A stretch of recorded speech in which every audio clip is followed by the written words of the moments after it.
Right, welcome ladies and gents. We've got a brand new look at the Xenomorph in Alien Romulus. And also a discussion with respect to Fede Alvarez saying, why are we doing younger crew? Which is interesting. We'll take a look. We've kind of heard some element of this already. But the image of the Xenomorph's amazing. My God, is it an amazing image. Genuinely incredible. So let's take a look. This is on Entertainment Weekly. It says, why Alien Romulus pits the Xenomorph against a younger crew.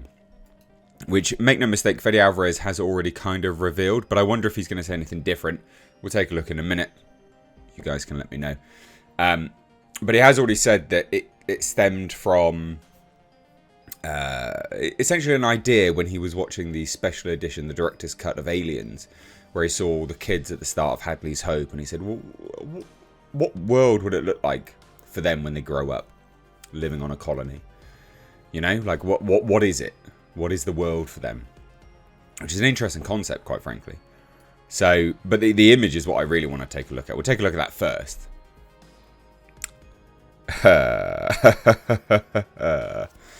I am genuinely blown away by this. Like, genuinely blown away.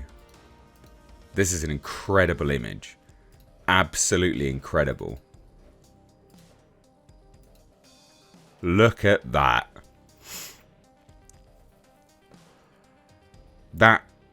This is Alien. This is Alien. This is what I want in an Alien film. The colour palette is impeccable. It looks absolutely incredible. The chrome teeth. The dome. So I'll move this image and then we'll look at this one again. But you can see, this is the original, it has to be the original Xenomorph. This has to be the big chap.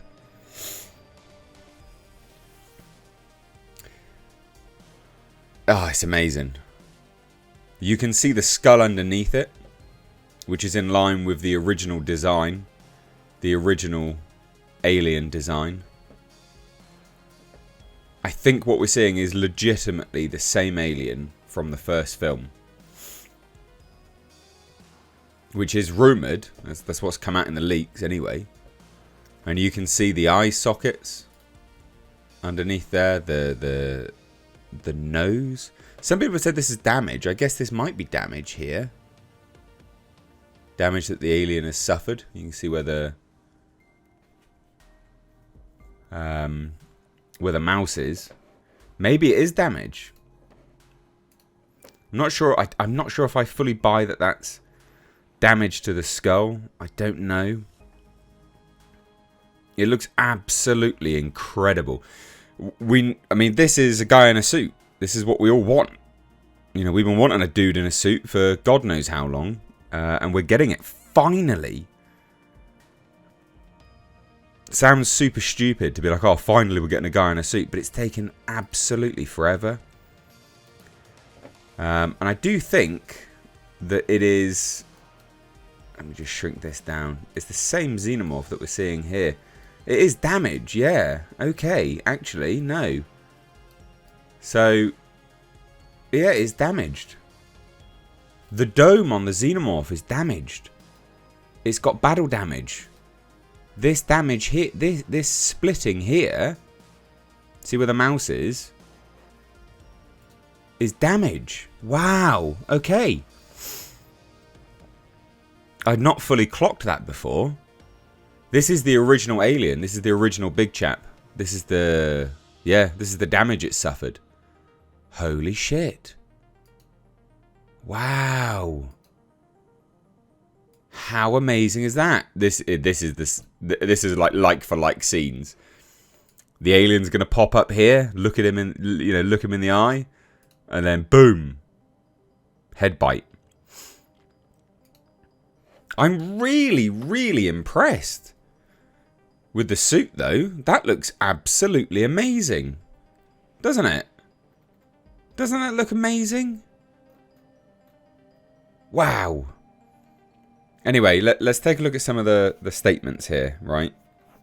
And then we'll sort of fawn over the alien again in a minute. But it says here, those change-ups make each take on Alien feel unique, so when Alvarez embarked on the latest chapter of the storied sci-fi horror franchise, he knew he needed his own take on the cast and found inspiration in a deleted scene from Aliens that shows a bunch of kids running around on a space station. So it is the same thing, but he says, my first instinct, just to try something different that hasn't been seen before, was to approach it from the angle of characters who are not professionals or scientists. They're not even adults. I liked this concept of putting people in the front seat of the story who are closer to what the audience is. Not that the audience is young, more that the audience is completely virgin to the realities of space. When the characters are professionals, they know more than you do, but when they're still in their early 20s, they don't know how to operate the effing airlock. Therefore, the dynamic between these young characters is not that of co-workers, comrades, or cellmates, so much as, well, siblings. Alvarez hints that the relationship is what the film title refers to, with its invocation of the two mythical brothers. I was wondering about that. Okay, so he's revealing it. So he says, all their parents probably worked on the same ship when they were kids, and that's how they got to know each other. There's a lot of history between them, because there's the only family they have. They truly act more like surrogate siblings. Some of them even lived under the same roof. A lot of the big themes of the movie are about siblinghood, and what does that mean?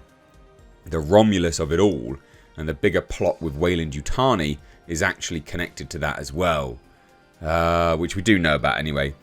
There is a lot of themes, because there's supposed to be, in this movie, another Ash robot called Rook, which is again Romulus, Remus, sort of, you know, siblings, same model, but it's interesting. Different modules, Romulus module, Remus module, two different modules of one space station, Renaissance space station. It's fascinating stuff. He says this, in this one, Rain's brother is a synthetic, says Spaney, referring to her character. She loves him like her brother, but there are difficulties growing up with a synthetic, and some of the challenges that she faces during the film are related. That relationship dynamic is really interesting to flip on its head. It was really fun to explore having a synthetic as a family member and the questions it poses. David Johnson, who plays that character, was so brilliant and really nailed that performance. There's the early pulse rifle again.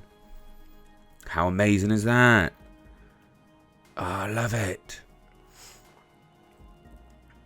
I love it. It is interesting to say Alien Romulus is set between the events of Alien and Aliens, and Alvarez was a stickler for communicating that through specific details. The gun that Spaney is wielding in the photo above, for instance, is meant to be halfway between the flamethrower Ripley wielded against the original Xenomorph and the pulse rifle used in Aliens, which it is. You can see it very clearly is. They've done so well with this. We definitely had moments where all of us kids would be in the tent getting ready to go on set, and the practical effects guys would come in like, do you want to hear a story from the old days? Gather round, kids. They would tell us about crazy on-set experiences working in this world. They were like campfire stories for us. Those were our favourite things to hear. This is amazing. I'm so impressed the fact that we found this out, that the Xenomorph has battle damage. You can see it now. How crazy, man. This is such a good image as well. Holy shit. So yeah, this is absolutely the big chap. Battle damage to its dome.